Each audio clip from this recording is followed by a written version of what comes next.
السلام عليكم ورحمة الله وبركاته. رجعنا لكم في فيديو جديد من فيديوهاتنا، وإن شاء الله النهاردة هنرد على سؤال مهم جدا من أسئلة متابعين على صفحتنا على الفيسبوك، صفحة أحمد أبو هاجر ومحب الحمام.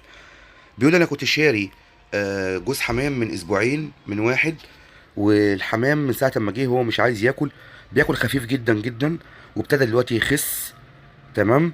وأنا حاسه إن هو هيموت مثلا. فاتصل بصاحبه وسأله، قال له أنت كنت بتأكل الحمام إيه؟ قال له كنت بأكل الحمام علف.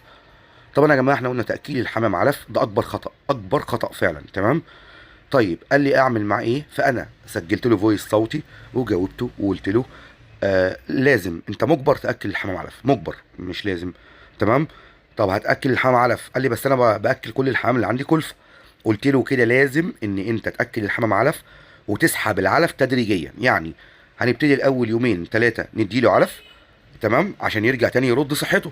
وبعد كده هنحط له 50% علف و50% كلفة، وتحط كمية على قده بالظبط، اللي هو لكل فرد حمام قبضة بإيدك. تمام كده، يعني تحط قبضة كلفة وقبضة علف للجوز.